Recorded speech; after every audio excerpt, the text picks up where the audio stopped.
السلام عليكم ورحمة الله. عاملين ايه؟ رب تكونوا بخير. النهاردة هنعمل طريقة المبكبكة.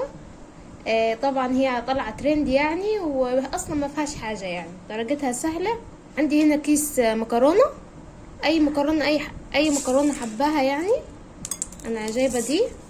وعندي هنا بصلاية مبشورة كبيرة. وعندي هنا فلفل اخضر حامي. لو مش حابة انك تحطي قرن حامي ما تحطيش، براحتك.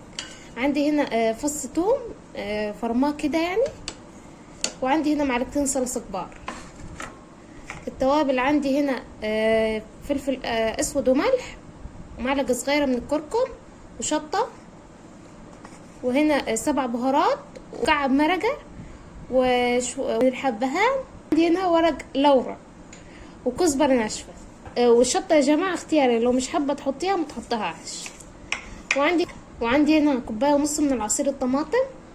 وهنا كان عندي شوية لحمة فقطعتها. انا هما بيحطوا يعني لحمة، بيحطوها يعني في المبكبكة. لو مش حابة تحطي لحمة ما تحطيش.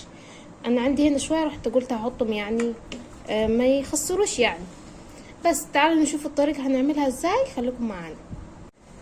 انا هنا كده جبت حلة، احطها على النار واحط عليها معلقة سمنة.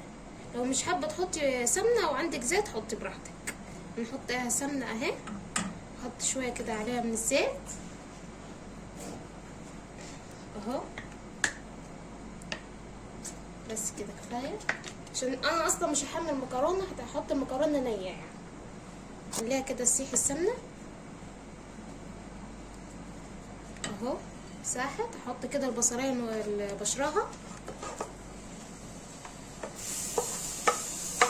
الاحسن يعني انك تبشريها مش تقطعيها اهو.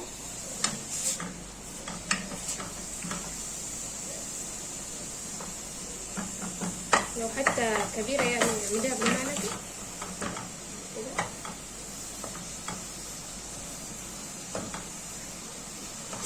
في ناس طبعا المبكبكه دي بتعملها بالسجق، في ناس بتعملها بالفراخ.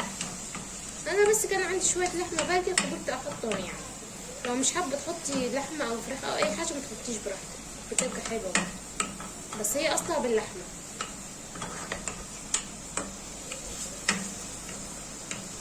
اهو. سيبها كده شويه تدبل، طلع الميه اهو كده. نحط كده فص الثوم فرماه برضو اهو.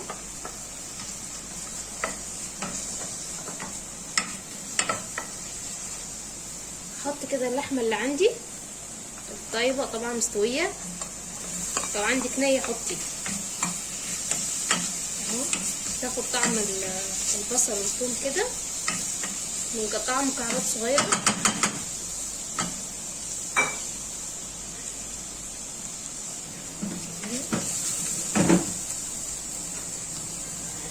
احط كده الجرن الحامي مقطعاه كده. لو مش حابه تحطيه ما تحطوش كده. سبتهم يتشوحوا. احط كده التوابل اللي عندي اللي هو فلفل اسود وملح، ومعلقه من صغيره من الكركم والكزبره ومكعب الماجي وورق اللورا والحبان و7 بهارات والشطه. نحط الشطه كده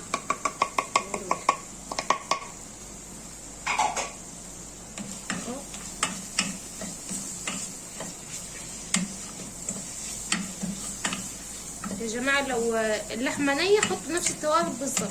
عايزه تضيفي حاجه من عندك مثلا قرفه او كده براحتك. معلقتين الصلصه كده كبار حلوين وخلوها حمرا.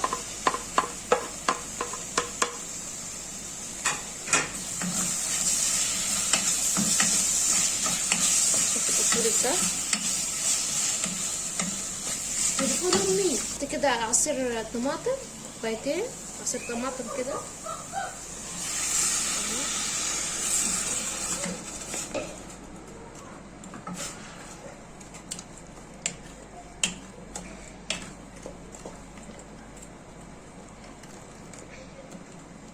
طبعا حطينا الملح بتاعنا وحطينا توابلنا، فخلاص كده مش فاضل غير نحط المكرونه بتاعتنا وتبقى المبكبكه جاهزه.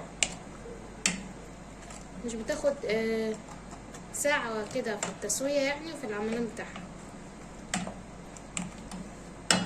بس نسيبها كده تتسبك، وبعد كده ما خليتها تغلي شوية. طبعا انت لو حاطه لحمه نيه فتخليها اللحمه تستوي، بعد كده تحطي مكرونه. فانا عشان حاطه اللحمه مستويه احط على طول المكرونه، او حاطه جايبه كده كيس او كيس ونص مثلا او كيس وربع، احط كده المكرونه. طبعا الميه قليله فانت هتزودي لها ايه، هتزودي لها ميه مغليه سخنه اهو. طبعا الميه قليله هزودها ميه مغليه سخنه من الكتل يعني، تكون يعني غاليه ميه سخنه اهو.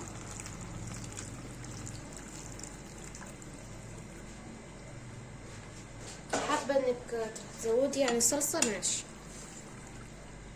لو عايزه مثلا تحطي بابريكا تخليها حمرا تمام براحتك كده اهو. سيبها بقى المكرونه تستوي، لو عايزه ميه كمان حطوا.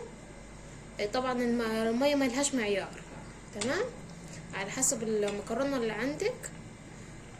بس هسيبها كده تستوي وهرجع لكم بعد ما تستوي وهوريكم مبكبكتنا استنونا. وبعد ما يا جماعه هي استوت، شايفين الجمال جميله. طبعا عايزه تعرفيها ازاي استوت، تمسك المكرونايه كده وتدوسي عليها اهي. لو قطعت معاك يعني بسهوله يبقى كده ايه استوت. وتطلع بقى بواقي الورق اللورا دي والحبهان اهو. طلع كده الورق اللورا. بالهنا والشفا، مع السلامه، واشوفكم في طريقه جديده. مع السلامه.